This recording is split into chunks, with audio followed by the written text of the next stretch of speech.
পৃথিবীতে যখন অলৌকিক কিছু ঘটতে থাকে তখন আমরা প্রকৃতির কাছে চিৎকার করে বেড়াই যে প্রকৃতি রক্ষা করো। কিন্তু রীতি রেওয়াজ আমাদের পুরনো সময় যেগুলো ধর্মের মাঝে ছিল, সন্ধে হলে শঙ্খ বাজাতো, আর শুভ সকাল হলে যেগুলো পথে বেরোলে আমরা কামনা করে যেতাম, সে সমস্ত রীতি রেওয়াজ বাংলার মাঝ থেকে সরে গেছে। আর বাংলার মাঝে জেগে উঠেছে হয়তো ধর্ম, কিন্তু পুরনো সময় যারা ধর্মের মাঝে ছিলেন তারা ধর্মকে জাগিয়ে গেলেন। আজ তাদের শ্রীচরণে শতকোটি প্রণাম জানিয়ে এই বাংলার যে পরিস্থিতি, তাতে হয়তো এ তো জাগবে না, কারণ এই সমাজে একটা খেলা হয়তো চলছে বটে, আর সমাজ ভেঙে পড়েছে। কারণ সমাজে দেখবেন ধর্মের নামে হয়তো কিছু ব্যবসাও হয়, আর ব্যবসা মন্দিরগুলো হচ্ছে, আর ধর্মের পূজারীগুলোও ব্যবসা করছে। এইভাবে আমরা নিজের ধর্মকে আজকে তলানিতে পাঠিয়ে দিয়েছি। কারণ ধর্মের আশ্রয় সময় ক্ষেত্রে যারা নিয়েছিলেন, আজকে হয়তো সময়ে ধর্মের আশ্রয় এই সমাজে কিছু নেওয়া হয়, কারণ অর্থের জন্যে। কারণ দুটি অর্থে পাওয়ার জন্যে ধর্মের চিৎকার করে এক একটা স্থানে যায় পুরোহিত, যেন ধর্ম জাগাচ্ছে। তবে এই কলির সময় হয়তো খেলা আসছে, তাতে প্রাণী আজ যা সাহারার মাঝে এসে গেছে, পুরনো স্মৃতি রেওয়াজ বাংলার মাঝ থেকে সরে গেছে।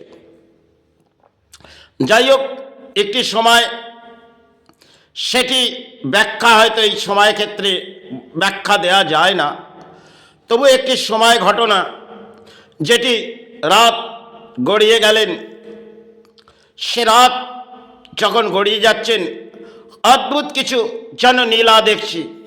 এই প্রকৃতির যে একটি খেলা হয়তো সেটা দেখেছিলাম, কিন্তু সময় ক্ষেত্রে আমি গুরুর কাছে গেলাম। রাত গড়িয়ে গেলে শুভ সকাল হলেন, গুরু এক ব্যাখ্যা বললেন বটেন। চোখের জল রাত গড়িয়ে গেলেন আর শুভ সকাল হয়তো গুরুর কাছে গেলাম। গুরু যে অসাধারণ ব্যাখ্যাটি বললেন, যা দেখেছো তা হয়তো প্রকৃতির কিছু খেলা আসছে, তাই নীরব হয়ে যাও। তাই সে সমস্ত ব্যাখ্যা আজ গুরু শ্রীচরণে তাকে প্রণাম জানিয়ে, আমি গুরুকে প্রণাম জানিয়ে আজ সেই ব্যাখ্যাটি আসছে। সে এক অদ্ভুত যেন বাংলার মাঝে ঘটে গেলেন। হয়তো সে রাত গড়িয়ে গেলেন, পরের দিন শাম হলেন, এক ভয়ঙ্কর ঝড় হয়তো বয়ে এলেন। তার রক্ষা করার ক্ষমতা হয়তো আমারও নেই। আর গুরু যে ব্যাখ্যাটি বললেন সেটাও অসাধারণ, তাই নীরব হয়ে হয়তো সে চরণে কাটিয়ে দিলাম। সে সময় হয়তো স্থান করিনি, কিন্তু ধর্মের আশ্রয় বহু সময় কাটিয়েছি। হয়তো অদ্ভুত কিছু জীবনের মাঝ দিয়ে ঘটে গেছে, কারণ ধর্মের আশ্রয়ে হয়তো জীবন কাটিয়েছি, তাতে বহু কিছু হয়তো সেটা এসেছি শ্রীচরণে, কাল হয়তো ফিরে যাব, কিন্তু বহু কিছু ব্যাখ্যা হয়তো সমাজকে দিয়ে চলে যেতে হবে। কারণ এই সমাজে যে আজকে জেগে উঠেছে, তাতে ধর্ম করে হয়তো আমরা চিৎকার করছি বটে, কারণ নিজের ধর্মকে নিজেরাই তলানিতে পাঠিয়ে দিয়েছি। এইভাবে ধর্ম আমরা তলানিতে পাঠিয়ে দিয়েছি। আজকে এনজয়ের মাঝে হয়তো সেবা হয়, আর সেবার মাঝে হয়তো আমরা কিছু ফুল পুষ্প দিয়ে আবির্ভাব হয়তো করি, কারণ পুরোহিত আসে কিছু সেবা করে, আর একটি হোমযজ্ঞ করে হয়তো সেবা চালিয়ে দেয়। তাই পুরোনো সময় যারা সেবা চালিয়ে গেছেন, তারা এক অদ্ভুত সেবা চালিয়েছেন। সে সেবার আবির্ভাব তাদের সে ধরনের ছিলে বটেন, তারা সেই সেবা জাগিয়ে গেলেন। আজকে এই সমাজে যে পরিস্থিতি, তাতে পুরোহিতও ভেঙে পড়েছে, আর ধর্মের নামে আমরা একটি ব্যবসা দেখব চলে এসেছে, তাতে ধর্ম জাগবে না। কারণ ধর্মের নামে চলছে হয়তো পুতুল পুজো, যেটাকে দেবী আবির্ভাব হয়তো হচ্ছে বটে, সেখানে 4টি ফুল পুষ্প দিয়ে আজকে পচা ফুলের পুজো, সেখানে 4টি পচা ফুল পুষ্প দিয়ে আমরা হয়তো সেবা দিয়ে আসছি। এই তো সমাজে চলছে বটে। তবে এই প্রকৃতির একটি খেলা হয়তো বাকি আছে, সাথে কামনা করি যাতে না আসে। কিন্তু যা অদ্ভুত দেখেছি তা হয়তো না ঘটুক। কেন এই প্রকৃতিতে একটা প্রলয় হয়তো করোনা কাল গেছেন, আর করোনা কাল সেটা অত্যন্ত বিশ্ব ব্রহ্মাণ্ডের মাঝে এক ভয়ঙ্কর সৃষ্টি হয়েছিলেন বটে। আর 2026 সেটা হয়তো আমরা এনজয়ের মাঝে কিছু বুঝে উঠছি না। কারণ আজকে সমাজে দেখবেন এনজয় করে মানুষ জীবনযাত্রা হয়তো কাটাচ্ছে, যখন প্রকৃতির একটি খেলা হয়তো ম্যাচ আসবে, তাকে রক্ষা করার মতন ধর্মেই আশ্রয়। কিন্তু আজকে ধর্মস্মৃতিগুলো আমরা হারিয়ে ফেলেছি।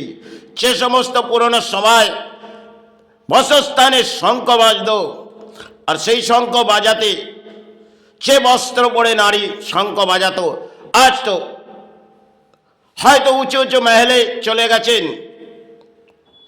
আর নারী সে বস্ত্র ছেড়ে দিয়েছে। আজকে বাংলার নারী তারা সালার কামিজ, চুড়িদার, এই সমস্ত জিন্স প্যান্ট সে নিয়ে হয়তো ধর্ম ডাকছেন বটে। কিন্তু পুরনো সময় নারী একটি পবিত্র মনে ধর্ম ডাকতেন বটে।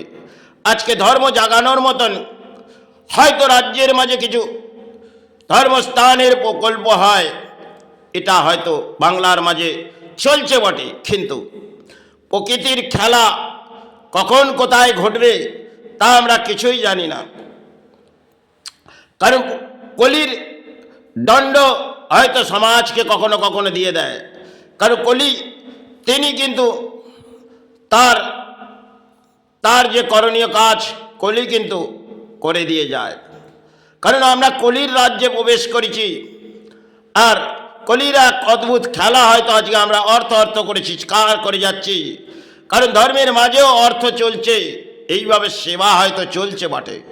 কিন্তু প্রকৃতিতে প্রলয় হয়তো করোনা কাল গেছেন, তার আগেও বহু কিছু প্রলয় হয়তো এই প্রকৃতিতে এসেছিলেন বটে।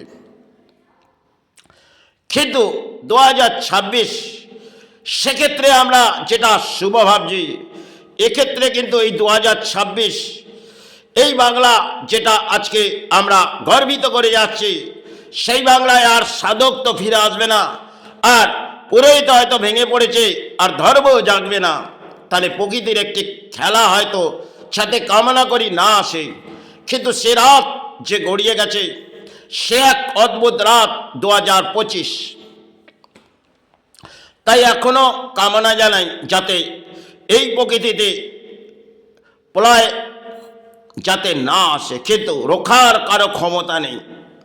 কারণ যে পরিস্থিতিতে আজকে সমাজ চলে এসেছে, আর সমাজে হয়তো ধর্ম চলে এসেছে সেই প্রকৃতিতে, তাই হয়তো ধর্মের আশ্রয়গুলো আমরা ভেঙে পড়েছি। কারণ যে সমস্ত সতীপীঠগুলো আজকে চলছে বটে অর্থের, কারণ একটি ম্যাগনেট, যে সমস্ত সতীপীঠে একটি ম্যাগনেট, সেই ম্যাগনেটগুলোর মধ্যে একটি পাওয়ার আছে, সেগুলো আজকে আমরা তন্ত্র সাধনায় দেখব আজকে ভেঙে পড়েছে, আর পুরোহিত ভেঙে পড়েছে। কারণ মায়ের দর্শন সেটা হয়তো আমাদের জন্যে, আমাদের মানব দেহের জন্য হয়তো মায়ের দর্শন, কিন্তু এক একটা শিলাকে এই পুরোহিত যা করে যাচ্ছেন সেটা সমাজ জানেন। কারণ যে শিলাগুলো এক একটা শক্তি প্রদান করা আছে, আর সেই শক্তি প্রদান সময়ের ক্ষেত্রে তারা করে গেছেন বটে। কেউ মা করে চিৎকার করে দর্শন করে কাটিয়েছে, আর কেউ গুরু করে চিৎকার করে দর্শন করে কাটিয়েছে। এই তো তাদের খেলা ছিলেন। আজকে সেই পরিস্থিতিটা আমরা বাংলায় ভেঙে পড়েছি, আর বাংলায় ধর্মের হয়তো হিংসা বৃদ্ধির মাঝে ধর্ম হচ্ছে বটে, কিন্তু এখনো সময় বাকি আছে। কারণ 2026 তা হয়তো বহু সময় এখনো বাকি আছে। কিন্তু যে পরিস্থিতি বাংলার মাঝে হয়তো ঘটছে বটে, কিন্তু প্রকৃতির একটি খেলা অদ্ভুত হয়তো না আসুক কামনা করি। কিন্তু সে রাত এক ভয়ঙ্কর রাত গড়িয়ে গেছে 2025। ভরা চোখের জল হয়তো গড়িয়ে এলো। খেত প্রকৃতির খেলা, সেটা হয়তো বেঁচে আছি মাতৃচরণে, আজ আছি কাল সে চরণ। তাই কামনা জানিয়ে যায় যাতে এই প্রকৃতিতে না কিছু ঘটে। কিন্তু প্রকৃতিতে যা আজকে সমাজে বসে পড়েছে, তা হয়তো ধর্ম ধর্ম করে এই সমাজ চলছে বটে। খেত অর্থের লোভ লালসায় ধর্ম চলে এসেছে, আর আমরাও লোভ লালসার মাঝে মাতৃচরণে আর গুরুর চরণে চলে যাচ্ছি। এইভাবে তো ধর্মকে আজকে আমরা তলানিতে পাঠিয়ে দিয়েছি। তাই রক্ষার ক্ষমতা হয়তো এই প্রকৃতির কারণেই। কারণ একটা সময় যারা সাধনা করেছিলেন, তারা সিদ্ধায় নিয়েছিলেন, তারা দেশ আর বিশ্বের কামনা করে গেলেন। আজকে সে সমস্ত সাধনা এই বাংলার মাঝ থেকে সরে গেছে, আর বাংলার মাঝে জাগবে না। কারণ সেখানে ধর্মের পুজোগুলো হচ্ছে বটে, কারণ দেবী দুর্গার আবির্ভাবে কিছু দান দিয়ে দিচ্ছে আর পুজো চালাও, এই তো সেবা। এই সেবায় পরম দুর্ভাগ্য হয়তো সমাজের আসছে বটে। কিন্তু সমাজে একটা সময় হয়তো সেবা এই দেবী দুর্গার আবির্ভাবে যারা করেছিলেন, তারা ধর্ম জাগিয়েছিলেন। আজকে ধর্ম জাগানোর মতন কোনো মনে হয় ধর্মীয় এই জায়গার মাঝে আর আসেনি। কারণ পুরনো সময় যারা এসেছিলেন, সে সমস্ত সময় হয়তো গড়িয়ে গেছেন। তারপরেও কিছু গুরুরা এসেছিলেন, তারা ধর্মের আশ্রয় নিয়ে কাটিয়ে গেছেন। আজকে সে সমস্ত গুরু শ্রীচরণে শতকোটি প্রণাম জানিয়ে আমি এই ব্যাখ্যা শেষ করছি। দেহ সুস্থ নয়। জয় গুরু, জয় মাই।